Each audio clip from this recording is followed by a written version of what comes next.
Hello everyone, round 2 today of the Amateur Expert Show. I was just live with my boy Avery, and unfortunately my phone overheated. We were having such a good conversation, such good gems and flames being dropped that we actually just lost it all together. So we're gonna start over. And again, the concept of this show is to discuss career paths, to discuss success, and to also discuss tips and motivators that we use along the way. So Abe's in the room. Gonna invite him back.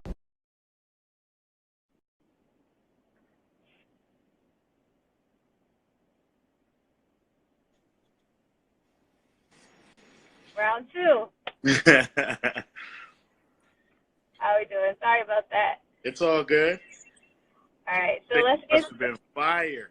It was. Listen, it must have been the best one I've done yet because it just sizzled right there, right in front of my eyes. I was like, oh no. Yeah, I know.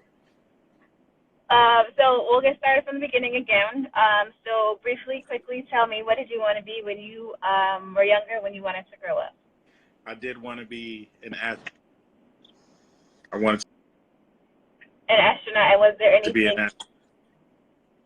Was there anything that motivated you specifically to wanting to have that as your career goal or dream? No, I just thought it was really cool, like going into space, wearing the suit, breathing, like eating whatever astronauts eat when they're up there. Like I just thought it was cool. I don't know, rockets and stuff.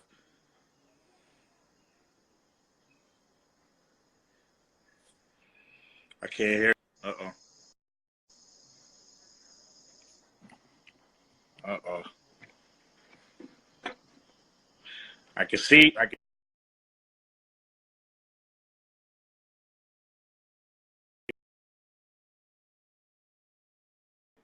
right, cool. Oh, yeah. So what was your idea of success at that time? I can hear you. You can? Yeah. So at that time, what was your idea of success when you wanted to be an astronaut? Completing missions and doing things like that. Just being up in space, being a better astronaut. I don't know. And so how did you go from, oh, I'm sorry, I didn't allow you to introduce yourself. Oh, Slay Washington. Professionally, I am an educator, been educated for about 8 years now. And in the entertainment world, I am an MC, and I belong to the Breed ENT, which is a record label and also a production company right here in New Haven. All right. And so how did you go from wanting to be an astronaut to becoming the MC and educator that you are today? In college, I was throwing parties, and, some of my friends thought that I was getting too much popularity at the door. People were asking for discounts and to get in free and things like that. So they kind of kicked me away from the door, and they told me to basically, listen, go in the back and figure out how you can help the party. And, I got on the mic, started helping the DJ out. And, sooner or later I started hosting more parties and events on campus at Tuskegee. Shout out to Tuskegee University. That's my alma mater. That's where I undergraduate degree. Beautiful. Sorry. And as far as in education, how I got this far, I had a business position. I had a business career. I was working in for 3 months. I was working in marketing for a community health network. It just didn't work out for me. I left the job, and I was able to, one of my frat brothers asked me if I wanted to be a teacher's assistant or what they call it, a paraprofessional. My first assignment, I was with first graders, kind of fell in love with the students.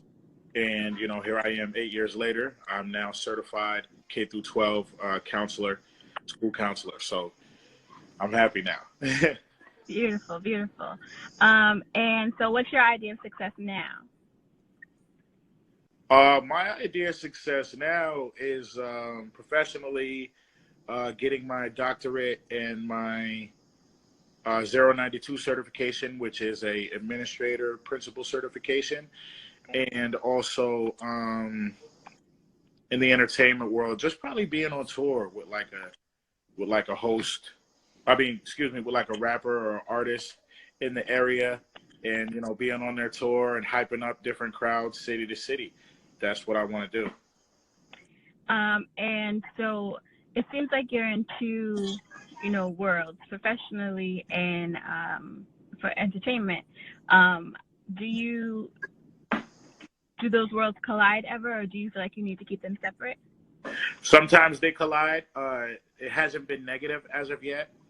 Most of the time when kids are able to notice me in the community and, doing my thing at like Toads or Oakdale and things of that nature, it actually helps me build a better relationship with that student, because they see, because how, growing up, we used to think like all like teachers were lame. Yep. And like they never went out or they never did nothing cool or whatever. So for them to see me in that light, it helps them to see that I'm human, and I go out too, and I don't live very far from you. I'm just a regular person.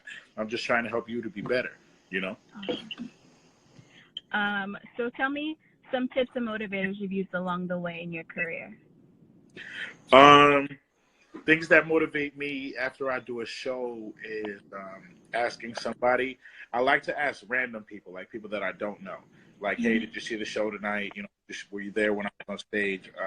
How did I do? And people will always give me the straightforward facts. Sometimes people were, I've never heard anybody just say like, yeah, that was whack or whatever. But people might say, I like A, B, and C, but when you did D, pause. When you did that, you could have did it a different way, or I wish you would have shouted out this, or I wish you would have shouted out that. So, yeah. Nice. And are you able to, so you ask for feedback and then you're able to take it? Right. Exactly. Nice. So I call myself the amateur expert, and I claim to know a little bit about a lot. All right. So my last question is for you to please share something with me that could be a random tidbit of information, or, some more, inspiration, just so that I can, say, this is something that Avery or Slay taught me. Like whatever you do, whatever you love to do, like there's no coincidence that, you're on IG Live and that you're interviewing people. It's something about that piece of social media or that piece of journalism that is important or it really sticks out to you. So cultivate that. So, do whatever you need to do.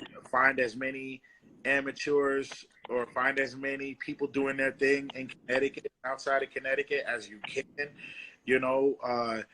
Get a studio, get a radio show. I don't know. Who knows? You know what I mean? Like the sky is really the limit, but like really cultivate that. Like, if it's something that is your passion, don't treat it like it's something for play.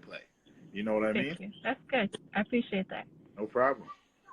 Well, Abe, again, thank you for being on the show, round 2. Yep. I appreciate you helping me out with this, and I was going to talk to you. Do you want to leave your Instagram or social media handle so people can get in contact with you for whether they need you for a party or they need you, to help their child? I got a couple things. Instagram, I only have Instagram, so at Slay Washington, SLAY Washington. And also I have a huge event. It's called Slay Summer Bash. This is actually part 2. It's on July 14th right there in the parking lot at Terminal 110. But the main purpose of this event is a party with a purpose. So it is a school supply drive. So everybody come out. That is a Sunday, July 14th, 2019. Wow. And come out. No kids. Listen, it's funny. It's for the kids with no school supplies, but there are no kids allowed. So do not bring your kids. Bring the school supplies. That's how we're rocking. That's my next biggest event. Sounds good. Well, thank you again for being on the show. This will be on Instagram for the next 24 hours, and it will be on YouTube in the next 24 hours. And thank you. Thank you for having me. All right. Talk to you soon. All right. Bye-bye. Bye-bye.